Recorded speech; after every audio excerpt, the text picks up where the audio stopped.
Theory पढ़ लेता हूँ सर, फिर सर थ्योरी पढ़ने के बाद ना सर सवाल ही नहीं बनते सर, फिर सर मैं दोबारा थ्योरी पढ़ता हूँ सर, फिर सर देखता हूँ फिर एक आधे सवाल बने हैं, फिर नहीं बनते, फिर मैं सर दोबारा थ्योरी पढ़ता हूँ और मैं सर थ्योरी में ही उलझा रहता हूँ। भाई साहब कभी नहीं होगा तेरा सिलेक्शन, कभी नहीं होगा ऐसे। फिर सर क्या करूँ सर, थ्योरी बार बार पढ़ने की कोई जरूरत नहीं है, बिल्कुल नहीं पढ़नी। आपने एक बार थ्योरी तैयार करी, दिमाग में एक बार फॉर्मूले रख लिए ना, जितना सर ने पढ़ाया था तूने पढ़ लिया ना, उसके बाद उसको साइड में बंद कर, उसको कॉपी को साइड में कोने में रख दे, उसको बक्से में बंद करके ताला लगा दे। फिर सर क्या करूं, अब क्वेश्चन शीट उठा, फिर सर सवाल तो बन ही नहीं रहे, फिर क्या करूं बेटा, क्वेश्चंस का लेवल आप थोड़ा सा अब डाउन करो, ठीक है।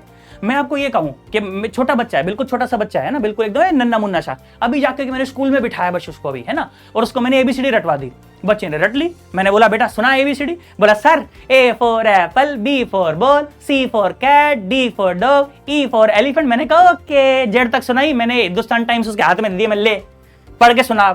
वो मेरे को देख रहा, फिर हिंदुस्तान टाइम्स देख रहा, ये तो नहीं आ रहा है, क्या कर सकता हूं यार। तो क्या इसका मतलब कि उस बच्चे की तैयारी कमजोर है क्या? उस बच्चे की तैयारी कमजोर है, आप बताओ। उसके हिसाब से तो उसकी तैयारी 100% एकदम, यार उसने मेहनत करी है यार। तो ये जो हाथ में जो चीज पकड़ ली है ना, ये चीज गलत पकड़ ली है अभी हाल फिलहाल। सर कैसे बनेगी बात फिर? ये तो मतलब सवाल तो वही, हाँ सवाल वही करने बेटा, आप इस बात को समझें और इस बात के लिए आप 100% ईमानदार रहें खुद के साथ कि जब आप एक बैच में बैठ करके पढ़ रहे हैं, क्लासरूम में जब आप बैठ करके पढ़ रहे हैं, तो हर एक बच्चे का आईक्यू लेवल, हर एक बच्चे की कैचिंग पावर सेम नहीं हो सकती, हर एक बच्चे की न्यूमेरिकल एबिलिटी सेम नहीं हो सकती। तो अगर आप एक जैसे सवाल अगर हर एक बच्चे से कराओगे तो किसी बच्चे के लिए वो बहुत ज्यादा आसान है और किसी बच्चे के लिए वो बहुत ज्यादा टफ है। आपको ये बात के लिए ईमानदारी रखनी पड़ेगी कि आज मुझसे ये सवाल नहीं हो रहा, कोई बात नहीं, मैं अपना लेवल थोड़ा सा डाउन कर दूंगा, ठीक है। या फिर मैं क्या करूंगा, सबसे पहले मैं सॉल्व्ड एग्जांपल उठाऊंगा, है ना, सॉल्व्ड एग्जांपल देख करके मैं टेक्निक सीखने की कोशिश करूंगा। अच्छा यार, और टेक्निक भी तेरे को तब समझ आएगी जब तेरे वो पीछे के 4-5 टॉपिक तैयार होंगे, क्योंकि वही लगने और कुछ लगना भी नहीं।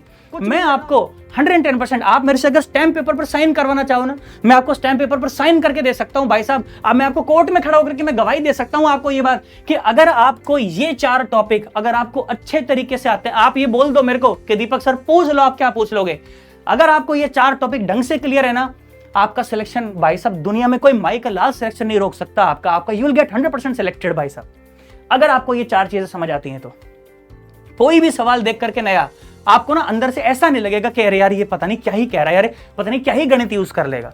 अगर आपको ये 4 चीजें आती हैं तो इसके अलावा थोड़ी सी ट्रिग्नोमेट्री, जो कि 10वीं में थोड़ी सी कम पढ़ाई जाती है, 90 तक के एंगल की पढ़ाई जाती है ना, 0 से लेकर 90 तक के एंगल की तो ट्रिग्नोमेट्री हम लोग पढ़ते हैं कि 0 से 90 तक कितनी वैल्यू आ रही है, साइन 120 पे कितना होता है, कॉस 135 पे कितना होता है, 37 डिग्री, 53 डिग्री, है ना, ये बड़े खास एंगल हैं ये। इन एंगल्स के ऊपर कैसे काम किया जाता है कि नहीं, अपने को ये बात ढंग से समझ आनी चाहिए। मैजिक ट्रायंगल कैसे बनती है ना, बताते हैं नहीं बताते, इस तरह से बताते हैं कि अगर ये 4 मीटर है, अगर ये 3 मीटर है और अगर ये 5 मीटर है तो 5 और 3 के बीच का एंगल 53 डिग्री का बनता है, और ये 90 हो गया, ये 53 90, तो ये एंगल कितना है 37 डिग्री, है कि नहीं।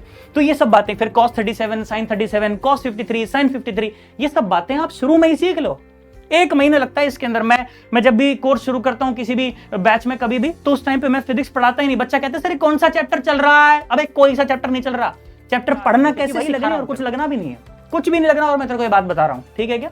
तो अगर तेरे वो पीछे का मैथमेटिक्स तैयार है तो वो टेक्निक देख करके तेरे को तुरंत समझ आएगा, ओ हो अच्छा यार ये ऐसे हुआ, ये ऐसे हुआ, ये ऐसे हो, बोलेगा अब आने दे, आजा अब देख सवाल। फिर उसके बाद जब तेरे से 1 आध सवाल 2-4 सवाल बनेंगे तब तेरे को थोड़ा सा कॉन्फिडेंस आएगा, ओहो अच्छा। फिर जैसे ही नई वैरायटी आई फिर तू फंस गया, फिर पीछे घुस जा सोल्ड एग्जांपल में, फिर टेक्निक देख, ओ अच्छा साला ये है। टेक्निक बार-बार बोल रहा हूं तब समझ आएगी जब पीछे का गणित तेरा क्लियर होगा, ठीक है।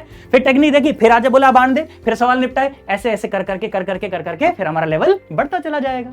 अपन गाड़ी टेक्निक बताएगा, जो कुछ भी करना है तुम लोगों को करने का है।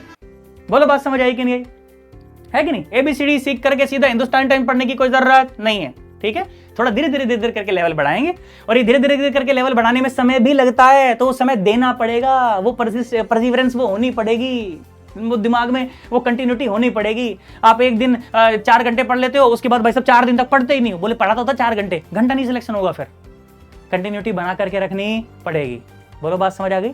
एक बार अप्रोच किया बोली नो, दूसरी बार अप्रोच किया बोली नो, तीसरी बार अप्रोच किया बोली नो, तो 4 दिन गैप मार जा, फिर भाई साहब 5 दिन फिर तो अननोन हो गया उसके लिए, फिर नो ही करेगी वो। 6ठे दिन भी तो जा, 7वें दिन भी तो जा, 8वें दिन भी तो जा, लगातार जा, है कि नहीं। बोलो बात समझ आई कि नहीं।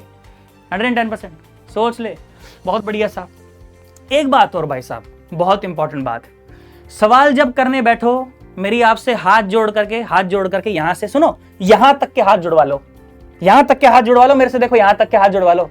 कभी भी अपने को सवाल सॉल्व करने से पहले आंसर नहीं देखना है, आपने को बिल्कुल आंसर नहीं देखना। आपके सारे के सारे जो डिसीजंस है ना, सारे के सारे डिसीजन आपके बायस्ड हो जाएंगे, सारे के सारे डिसीजन बायस्ड हो जाएंगे। दिमाग में वो आंसर चल रहा होगा, और फिर चाहे तेरी कैलकुलेशन रॉन्ग भी जाएगी ना, तू कोई ना कोई होम साइंस ऐसी लगाएगा उसके अंदर, अपने घर की कोई फिजिक्स ऐसी लगा देगा, और उसके बाद वो आंसर बढ़ा देगा। तू बोलेगा लो सर हो गया, सही है। फिर मैं तेरे को बोलूंगा बोले बेटा यहाँ, नहीं सर सही है, आंसर तो आ रहा है ना। एक बच्चा था भाई साहब, मैं उसका नाम नहीं ले रहा, पर भगवान करे कि वो ये वीडियो देखे, मैं तो कह रहा हूं भगवान करे कि वो ये वीडियो देखे और वो सुने कि मैं क्या कह रहा हूं। एक बच्चा था भाई साहब, सारी की सारी डीपीपी सॉल्व करता था। बच्चा ये कहता सर मैं सारी डीपीपी सॉल्व करता हूं, मैं वर्कशीट सॉल्व करता हूं, पर सर मेरे एग्जाम में नंबर ही नहीं आते। घंटा नंबर आएंगे, क्यों नहीं आते नंबर? भाई साहब सवाल देखा, पीछे पलट के, हाँ अच्छा ये आंसर आ रहा है, ओके टीचर, हाँ मेरा भी आ गया। मन में खुश हो जाते हैं, खुद को ही बेवकूफ बनाते हैं, फिर भाई मेरा आ गया। अगला सवाल सोल्व करते हैं, फिर पीछे आंसर देख, ओ अच्छा टीचर, ओ मेरा तो ये भी आ गया। भाग साले, कहां से आएगा नंबर, है कि नहीं? जैसे ही आपने पीछे आंसर देख लिया, आपके अब सारे के सारे डिसीजन, सारी की सारी कैलकुलेशन आपकी बायस्ड हो गई। कैलकुलेशन अगर सही भी और आंसर सही भी निकला है ना, तो यकीन मान जब तू 4 दिन बाद उसको करेगा ना, तेरे से घंटा नहीं सवाल होगा, वो 1 से लाख तक तेरे से सवाल नहीं होगा। और 90% ऑफ द टाइम तो आप अपनी होम साइंस लगा करके वो आंसर बढ़ा रहे होगे। ठीक है क्या? एक बच्चा था भाई साहब, वो यही करता था। मैं उसको कहता भी ना, बेटा देखिए कैलकुलेशन में गलती, ना सर ये सही है सर ऐसे, तो मैं कहा ठीक है फिर सही है तो सही है।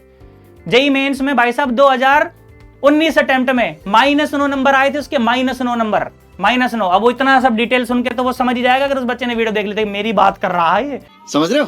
दुष्ट है ससुरा, मान नहीं रहा, इतने साल बाद भी पीछा नहीं। मैं इसी का एग्जांपल देता हूं, जब भी मैं बच्चे को ये बात बताता हूं कि पीछे का जो आंसर है अपने को बिल्कुल भी देखना नहीं है, पीछे से बिल्कुल आंसर नहीं देखना। तूने आंसर देख लिया तो यकीन मान तूने जो फल मिलने वाला था ना तेरे को सवाल करने का, तूने फल नष्ट कर दिया, तूने 110% तूने नष्ट कर दिया।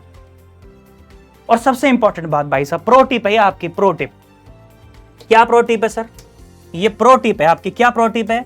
कि अपने को सवाल सॉल्व करने से पहले एक बार अपने को जो ऑप्शंस हैं वो जरूर देख लेने, क्योंकि हमें ये बात पता है कि हम उस एग्जाम की तैयारी कर रहे हैं जो कि कॉम्पिटिटिव एग्जाम है, जिसमें ऑप्शनल वो पेपर आने वाला है, उसमें 4 ऑप्शन अपने को दिए जाएंगे, तो अपने को उसका भरपूर फायदा लेना है, भरपूर फायदा लेना है अपने को। ठीक है, अपने को एक निगाह ऑप्शंस के ऊपर जरूर मार लेनी है, और सरसरी निगाह नहीं, गहरी निगाह मार लेनी है। सर क्या मतलब सर? अगर तो जो आंसर है अगर वो न्यूमेरिकल में है, न्यूमेरिकल वैल्यूज हैं 60, 70, 80, 20, तो फिर उससे कोई खास फर्क नहीं पड़ेगा, फिर तो अपने को सॉल्व करना है उसको। ठीक है, परंतु अगर वो जो आंसर्स हैं अगर वो वेरिएबल के टर्म्स में, इक्वेशंस के टर्म में, तो भाई साहब गहरी निगाह और भी ज्यादा गहरी हो जानी चाहिए, क्योंकि इस बात की बहुत हाई प्रोबेबिलिटी होगी कि जिस एग्जाम में आप बैठ रहे हैं, अगर सवाल की स्टेटमेंट 5, 7, 8 लाइनों की जा रही है, तो अगर आपने ऑप्शन देख लिया, आपको सवाल सॉल्व करने की भी जरूरत नहीं रह जाएगी। सर क्या मतलब सर? फॉर एग्जाम्पल आपको मान लो कोई टाइम पीरियड कैलकुलेशन कोई सवाल दे दिया आपको भाई साहब, एसएचएम का कोई सवाल है, स्प्रिंग का है कि नहीं, 5-7 लाइनों की स्टेटमेंट हो गई, उसके बाद नीचे ऑप्शन दे रही है, ऑप्शन ऐसे दे रही है भाई साहब, बोला ए और बोला बी और बोला सी और बोला डी और बोला टाइम पीरियड की कैलकुलेशन करो, और टाइम पीरियड आपको ये दे दिया क्या, 2π√m/k, 2π√m²/k और 2π√k/m² और 2π और √m³ और /k², ऐसा दे दिया। तुम जो अच्छा बच्चा है, जो तरीके से तैयारी कर रहा है, जिसने यूनिट एंड डायमेंशन तरीके से पढ़ा है, उसको ये बात पता है कि टाइम पीरियड का जो डायमेंशन है वो m⁻½ का और k⁻⁻½ का आता है, m⁻½ और k⁻⁻²। तो भाई साहब वो सिर्फ ये देखेगा इसके अंदर के इन 4 ऑप्शंस में से m⁻½ और k⁻⁻² कहां पर बन रही है, तो उसने देखा यार m⁻½ और k⁻⁻² तो यही बन रही है, ना तो ये आंसर है और ना तो ये आंसर है, ना तो ये आंसर है, क्योंकि ये तीनों के जो डायमेंशन है वही टाइम पीरियड से मैच नहीं कर रहे, तो आंसर कैसे हो सकते हैं, है कि नहीं? तो जब भी, और ऐसे बहुत सारे एग्जांपल आपको मिलेंगे पेपर में, बहुत सारे सवाल आपको ऐसे मिलेंगे जहां पर अपने को सिर्फ क्या करना पड़ेगा, ऑप्शन देख करके हम लोग आंसर मार पाएंगे बिना उसे सॉल्व करे।